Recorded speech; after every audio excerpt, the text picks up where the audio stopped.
Thank you, Mr. Chairman. Mr. Chairman, I have some letters of opposition and op-eds that are regarding Mr. Carl's nomination. I ask that they be entered into the record. They'll be entered in the record. Thank you. I also ask that certain articles and tweets by him be entered into the record. They'll be put in the record. Thank you.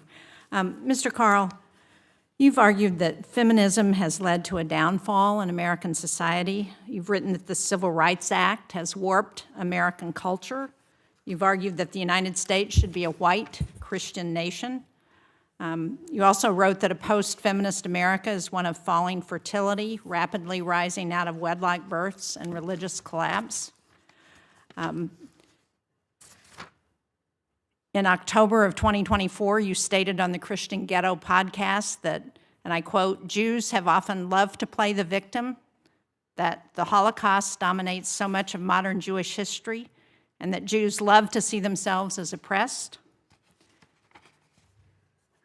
In 2024, you wrote that you want America to be a Christian nation, and you continued to make anti-Semitic and racist comments even after your nomination was announced last year.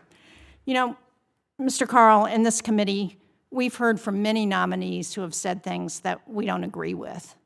But since your nomination, you've tweeted more than 850 times, appeared on 5 podcasts, and repeated this language. This is a pattern. So how can this committee trust that you can represent the United States of America to the rest of the world in an unbiased manner when you have taken no steps to restrain your conduct after your nomination? Senator, thank you very much for this question. I didn't recognize a couple of those quotes, but I'll... well, they're accurate. I'll take your word for it that they are, in fact, accurate for the record. Senator Shaheen, I'm greatly understand the importance of restraint and conduct. I unfortunately have to balance that with my current job, which involves advocacy. And I can't, as I've explained, just totally put away my day job. I'm not being offered a job here yet. I'm trying to hopefully be offered a job. Mr. Carl, it's hard to understand how we can trust you if you can't even restrain yourself during the period in which you've been nominated. Mr. Long, thank you for your comments. I am a fellow Missourian, although I was only born in St. Charles. I grew up in Sykeston and lived in Kirksville as well. But I appreciate what you said about not coming to the House with any political background and being a business person. I understand that. But I am concerned about comments that you made when you referenced Iceland as the United States' 52nd state. You referred to yourself as the potential governor of Iceland. I understand that you intended this to be viewed as a joke, but I would urge you to understand that when you are being considered as an ambassador of the United States, that those kinds of jokes aren't necessarily viewed by others as funny.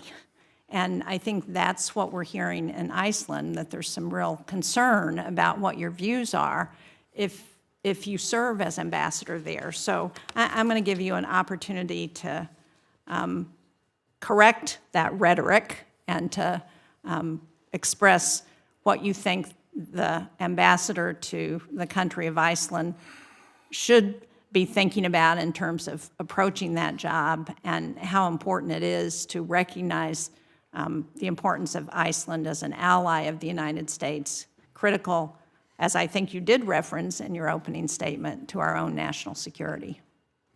Thank you. And as soon as that, and you say joke or whatever, the way I became apprised of that was from a member of the diplomatic corps from Iceland, and they, explained. They started. I hadn't even heard it was in anything, and I was shocked because it was like a three-way. Somebody said something, somebody else said something, and yes, I did add the part about the 52nd state, which it was totally inappropriate, but it was not something that I said as a pronouncement that was serious. And whenever the Arctic News called the next day, and asked me about it. I said there was nothing serious about it. I apologized to anyone that may have been offended by it, and that's all I have to say about it. So to me, that's what I can do. Senator Feinstein, the late Senator Feinstein, when I was a freshman, we were in a meeting over in I can't even think of the name of the taco place over there that's now closed on the corner, but the room down there where we meet when Democrats and Republicans want to meet together for joint purposes. And I'm a freshman, and here's Jeanne Feinstein. And she opened the meeting by saying, "Now this is all off the record, isn't it?" And I looked at her as a freshman. Nobody knew me, to an exalted senator like that. And it's like, I said, "Senator Feinstein, this is Washington, D.C. I said, everything is off the record here unless it's just too good not to tell." Someone overheard my comment between friends, and they thought they needed to run to a publication and say that. And I'm sorry that it happened. I'm very sorry it happened. And all I can do, I apologized immediately. I didn't try and, sugarcoat it or anything else. It was a quip in front of friends. And so if that's, I just hope that the people in Iceland will give me a second chance to make a first impression. And you can't, whenever Tom Eagleton, our senator from Missouri, whenever he was picked for vice president, I remember McGovern saying that, he got stuff about things that had happened, and they were talking about dropping him off the ticket. And he said, "I'm behind Senator Eagle 110%. And I'm a kid, and I'm like, there isn't 110%. So going to Iceland, I planned to put in 100%. And when this happened, I said, no, I can't put in more than 100, but I'm still going to put in 100% and do everything I can to let the folks in Iceland know that I have a lot of respect for them. They have a beautiful country. 700,000 Americans go there every year. I hope I can get that up to 1 million by the time my term's up, if I'm fortunate enough to be confirmed here today. But that's my attitude. I'm known to be a very, very good boss. And the post over there, as you know, the smallest one, and the people there have been great to me. They're excited to get me over there at post. And the State Department said they wanted me to, you're going to lose half your people by midsummer because they rotate out, which is something you have to get used to when you're in Washington, D.C. And they said, we have this lady, Joni, and we want you to have her be your deputy chief of mission. And we want you to leave her in there for a year. And I said, no. And they said, what do you mean? I said, I'm not going to be locked into somebody that I don't know for a year. I want to talk to her, visit with her. If she comes here, whatever, they didn't want me going to Iceland before you're confirmed.